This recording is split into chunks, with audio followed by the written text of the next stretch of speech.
What's up, guys? It's Oblivious Gamer here, and well, this is just gonna be some brief thoughts mixed in with impressions after playing the 2XKO Alpha Lab since it started. I managed to get code very early, so I've been playing it since it started, and I think overall the game is fun. There's a lot of characters that have very interesting mechanics. Yasuo has some very interesting things going on with his stances. Echo with the projection image that he leaves and being able to rewind back, how they fit in his time manipulation ability. Very interesting how the character works. But it's just been an interesting thing seeing this game, because for a lot of people that haven't played fighting games, or for League of Legends players, this is kind of like their first try for fighting games, and it's been rough for a lot of people.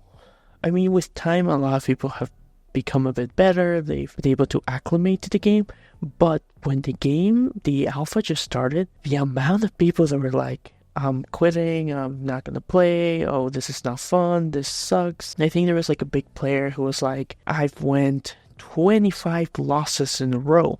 For me, I'm like, buddy, welcome to fighting games, that's nothing.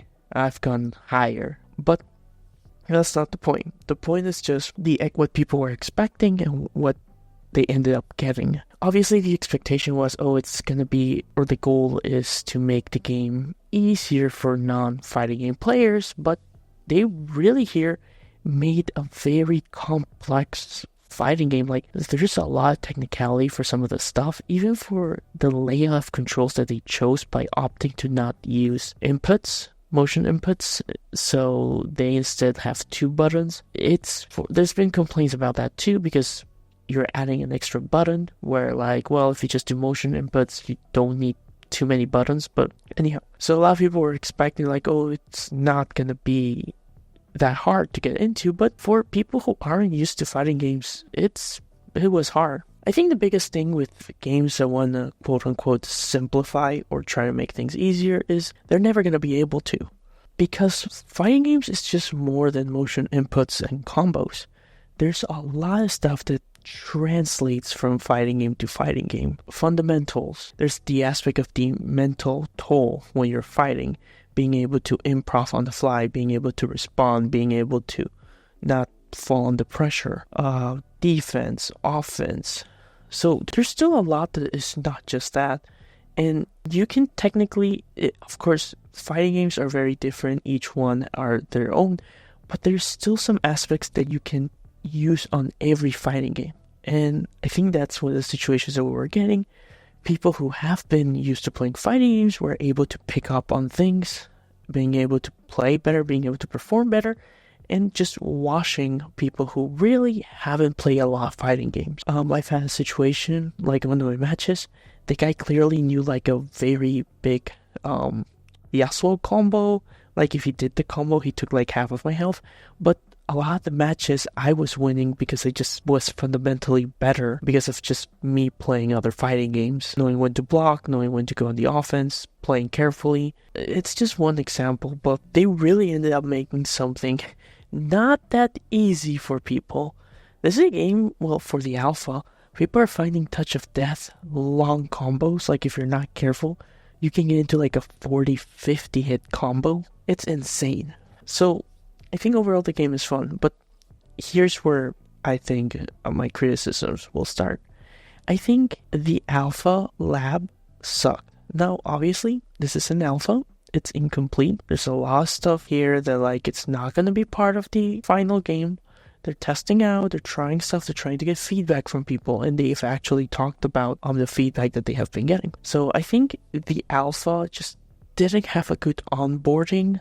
Like, the tutorial was very poor. The trying to set up your buttons is also very boring, clunky, not that good. And obviously, bugs and stuff that were happening here and there. But in terms of like being able to, I'm going to learn all the mechanics of this game, it didn't do a good job. And I feel that's also why was a problem for new players or for people who, were just jumping in, League fans, people who didn't play fighting games. Like, they went to the tutorial and they're like, I'm ready to go. And then they hop into a match and they would just getting destroyed. So I think in that perspective, it didn't do well.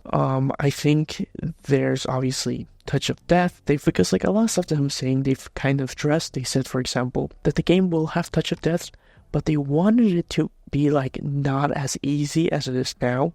Ari currently has like assists where the scaling is not working properly, so you're able to do dummy damage. They're also talking about the damage here. Of course, when the final game is out, the damage is going to be a little bit less. Right now, because this is an alpha, the damage scaling is just insane. So that's definitely bound to change. So a lot of the stuff is bound to change, and a lot of the stuff has been talked. But again, I just feel this alpha didn't do a good job of trying to suck the new people in and ease them into playing matches. Everything else I think like works fantastic. The lobbies is really interesting. I'm not a person who likes lobbies, but I think it's really interesting how you can just get close to like a cabinet where people are playing and you're able to just see the match. You don't have to manually spectate it. I think it was a really cool addition. I didn't have any problems with like the rollback or anything, so kudos to them. I just think overall there was like at the beginning when they also came out, some negative perception because just people not being able to acclimate themselves. And of course, because the alpha just started, there wasn't also many guides, combo tutorials. Obviously, now that we're like at the end, you are able to just immediately put in YouTube and you're able to find combo guides, combo tutorials, character breakdowns, which is helps you assimilate a lot of the stuff and helps you learn, I'm having trouble with Ari and Yasuo. So you just YouTube, boom, you're going to find a guide and you're going to have somebody talk to you and like giving you an idea, versus when the game just came out, obviously people weren't going to drop guides on the fly. There wasn't also any sort of aid that you could get at the beginning because you couldn't just, like, people were starting to make the guides, people were starting to find things for the game, so you didn't have that additional help. So you really just had to play, maybe find your favorite streamer, like send them a message being like, hey, have you checked this out? Or if you have friends that play fighting games, go talk to them. So it was a bit hard for people that just were new, which is why like there was this sentiment for a lot of people being like, oh, this sucks. Overall, I think this game has potential. Like, I think I'm still debating if it's going to be as big as people are trying to paint this, but I think it's definitely going to be a hit. Characters are very interesting. Art design is also very nice. Right now, for me, like I said, I have fun, but there's just not a character that I'm interested in. I've never been a League guy, so I really don't care about the characters. And in terms of design, like, there isn't right now a character where I go, oh, I want to play that character. That character's cool. Mechanically, there's very interesting characters. Design-wise, I just haven't found a character that I go, oh, I like this. I want to play this character. So I've just been messing around with stuff. But yeah. Overall, guys, what are your thoughts? Did you guys manage to play the 2XKO Alpha Lab? Feel free to leave your thoughts down below. This has been Oblivious Gamer, and I hope you all have a wonderful day or night, wherever you are.